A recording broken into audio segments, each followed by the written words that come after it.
بسم اللہ الرحمن الرحیم نحمده ونصلی علی رسولہ الکریم اما بعد فاعوذ باللہ من الشیطان الرجیم بسم اللہ الرحمن الرحیم۔ ایک بزرگ حضرت غوث اعظم شیخ عبدالقادر جیلانی رحمۃ اللہ علیہ کا اوصاف بیان کرتے ہوئے ان کا واقعہ بیان کرتے ہیں کہ فقر اور فقیری میں منشائے الہی شامل ہوتی ہے۔ فقیری کے دوران مجاہدے کاٹ کر وہ صاحب کرامت بن پاتا ہے۔ آپ رحمۃ اللہ علیہ بیان فرماتے ہیں کہ بغداد میں ایک عورت تھی جو غوث اعظم کی شان کو نہیں جانتی تھی اور یہ بھی نہیں جانتی تھی کہ آپ ولی کامل بھی ہیں اور ولی وقت بھی ہیں اور ولیوں کے سردار بھی ہیں۔ اس کا ایک چھوٹا بیٹا تھا۔ ایک بار اس نے حضرت غوث اعظم کے بارے میں سنا کہ آپ ولی بھی ہیں اور ولی کامل ہیں۔ آپ مستجاب دعوات بھی ہیں کہ جو بھی دعا آپ کے منہ مبارک سے نکلتی ہے فوراً قبول ہو جاتی ہے، یعنی ادھر دعا کی اور ادھر قبول ہو گئی۔ آپ کی صحبت میں ہر کوئی فیض حاصل کرتا ہے اور ہر کوئی برکتیں لے کر اٹھتا ہے۔ آپ کی صحبت میں کوئی بھی شخص ولی بن جاتا ہے اور کوئی بھی آپ کی صحبت خالی نہیں لوٹتا۔ اسی وجہ سے آپ کو غوث اعظم کہا جاتا ہے، یعنی امداد کرنے والے، امداد کو پہنچنے والے، اللہ کے حکم سے مدد کرنے والے۔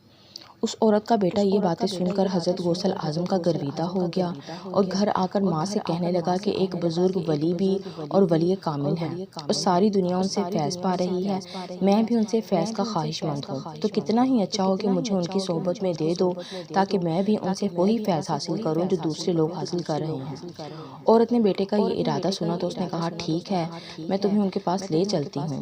یہ کہہ کر وہ عورت اپنے لڑکے کو لے کر حضرت غوث اعظم کی خدمت میں پیش ہوئی اور عرض کیا کہ حضرت میرے بیٹے نے آپ کے بارے میں بہت کچھ سنا ہے اور اس کو آپ سے بہت عقیدت ہو گئی ہے اور یہ آپ کو بہت مانتا ہے اور بہت عزت کرتا ہے، لہٰذا میں اس کے شوق کی وجہ سے اس کو آپ کے قبضے میں دیتی ہوں اور میں اس کو اپنے حق دستبردار کرتی ہوں۔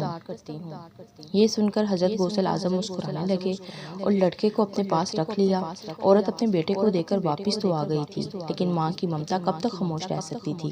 اندر بار بار ابال اٹھتا اور دل میں بیٹے کو ملنے کی خواہش ٹھاٹھے مارنے لگتی۔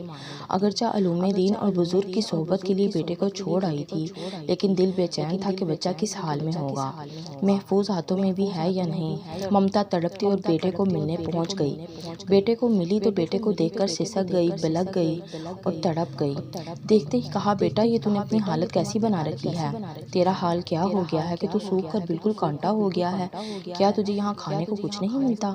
کیا یہاں تجھے بزرگ کی طرف سے کچھ کھانے کو نہیں دیا جاتا؟ بیٹے نے ماں کی طرف دیکھا اور اس کی آنکھوں میں عجیب سی چمک تھی۔ بیٹا اپنے آپ کو مار رہا تھا، وہ مجاہدے میں غرق تھا۔ ماں کہنے لگی بیٹے یہ سب مجھ سے برداشت نہیں ہو رہا، میں یہ سب کیسے برداشت کر سکتی ہوں؟ بچے نے کہا ماں کیا ہو گیا ہے، میں ٹھیک ہوں۔ ماں نے کہا اچھا تو ٹھیک ہے تو بتا کہ تو نے کھانے میں کیا کھایا ہے، کیا کھاتا ہے یہاں؟ تو اس نے کہا کہ جو کی روٹی کھاتا ہوں، کبھی نمک کے پانی کے ساتھ اور کبھی سبزی کے ساتھ۔ ماں یہ سن کر حیران رہ گئی اور کہنے لگی میرے گھر میں تجھے مرغ مسلم ملتا تھا اور عمدہ غذا جو شہر کے عمرہ کا کھانا تھی وہ تجھے ملا کرتی تھی، اور یہاں پر تو جو کی روٹی کھا رہا ہے اور وہ بھی کبھی سبزی کے ساتھ اور کبھی نمک کے پانی کے ساتھ۔ یہ بتا کہ نوالا تیرے حلق سے کیسے اترتا ہے؟ میں ابھی جا کر غوث اعظم سے پوچھتی ہوں کہ میں کیسی حالت میں اپنے بیٹے کو چھوڑ کر گئی تھی اور آپ نے کیسی حالت بنا دی ہے۔ ماں تڑپ اٹھی اور غوث اعظم کے پاس جا پہنچی۔ اس وقت حضرت غوث اعظم رحمۃ اللہ علیہ مرغ مسلم کھا رہے تھے، سامنے برتن میں مرغ کی ہڈیاں پڑی تھیں۔ عورت نے یہ دیکھا تو اس کا غصہ اور بڑھ گیا کہ یہ ہڈیاں آپ کے سامنے پڑی ہیں تو آپ نے ہی مرغ مسلم کھایا ہوگا۔ اس نے غصے میں یہ نہ سوچا کہ واقعی حضرت غوث اعظم نے بھی کھایا بھی ہے کہ نہیں۔ عورت بولی اے وقت کے ولی، میں نے اپنے جگر گوشے کو آپ کی غلامی میں اس لیے تو نہیں دیا تھا کہ وہ صرف جو کی روٹی کھائے اور اپنی جان سے جاتا رہے، اس کے تن پر گوشت کم ہو گیا اور وہ لاغر ہوا چلا جا رہا ہے۔ میرے سامنے میرے بیٹے کی یہ حالت دیکھ کر میرا کیا حال ہوا ہے آپ اندازہ لگائیں، اور آپ ہیں کہ یہاں پر مرغ مسلم کھا رہے ہیں۔ میں اپنے بیٹے کو اس لیے یہاں چھوڑ کر گئی تھی کہ آپ سے جو کی روٹی کھلائیں۔ حضرت غوث اعظم رحمۃ اللہ علیہ نے اسے شفقت سے سسکتی بلکتی تڑپتی ماں کو سمجھایا، کیونکہ ماں کمزور دل ہوتی ہے خاص طور پر بچے کے معاملے میں۔ چنانچہ اسے سمجھایا کہ ریاضت کا ایک ہی نتیجہ ہوتا ہے کہ جسم کی کثافت کم ہونے سے کمزور ہو جاتی ہے تاکہ روح کی لطافت بڑھ سکے۔ اور اس کی طاقت میں اضافہ ہو۔ تمہارا بیٹا بھی اسی مرحلے سے گزر رہا ہے۔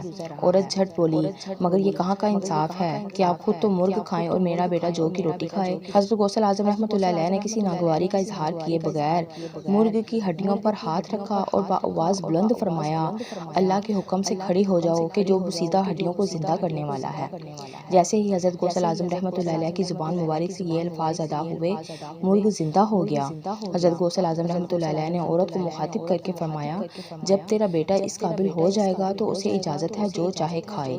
یہ دیکھ کر عورت بے ہوش ہو گئی اور کچھ دیر بعد ہوش میں آئی تو کہنے لگی، حضرت مجھ سے غلطی ہو گئی، مجھے آپ کو پہچاننے میں بہت بڑی بھول ہو گئی۔ لوگ آپ کے بارے میں جو کہتے ہیں وہ بالکل ٹھیک ہے۔ اپنے بیٹے کی خواہش میں سے یہاں چھوڑ گئی تھی کہ وہ آپ جیسے استاد کی صحبت میں رہنا چاہتا ہے۔ میرے دل میں وہ عقیدت نہیں تھی، مگر آج جو منظر میں نے دیکھا اس کے بعد میں آپ کی سچی عقیدت مند ہو گئی ہوں۔ اب میں کبھی نہیں چاہوں گی کہ میرا بیٹا کبھی بھی میرے پاس آئے، بلکہ میری خواہش ہے کہ یہ ہمیشہ آپ کی صحبت میں رہے اور آپ کا فیض لے کر اور برکتیں حاصل کر کے دوسروں کو بھی فیض یاب کرے اور آپ کی طرح مستجاب الدعوات بنے اور ہمیں روز حشر نجات دلانے کا ذریعہ بنے۔ غرض بات یہ ہے کہ انسان جس طرح کی صحبت اختیار کرتا ہے، مزاج، طبیعت، رجحان ویسے ہی بن جاتا ہے۔ بزرگوں کی صحبت میں اگر کوئی مکمل بزرگی اختیار نہ بھی کرے، پھر بھی کچھ دیر کے لیے ہی صحیح ضرور اس کے دل میں آخرت کی فکر پیدا ہوگی، اسے اپنے گناہوں پر شرمندگی محسوس ہوگی اور دل میں اللہ کا خوف پیدا ہوگا، کیونکہ بزرگوں کی نظر میں وہ بات ہوتی ہے کہ انسان جو ہے وہ گناہوں سے توبہ کر لیتا ہے، ان کے پاس بیٹھ کر ان کی صحبت میں رہ کر بہت جلد انسان متاثر ہوتا ہے۔ اور ایک بات اور واضح رہے کہ کسی بھی مرشد اور اللہ کے ولی کی صحبت سے اسی وقت فائدہ حاصل ہو سکتا ہے جبکہ استفادے کی سچی تڑپ ہو۔ اس کے لیے ان بزرگوں کے کڑوے کسیلے جملے بھی سننے کے لیے اپنے آپ کو آمادہ کرنا ہوگا۔ طالب علم اگر معلم کی سختی برداشت نہ کرے تو علم حاصل نہیں ہو سکتا۔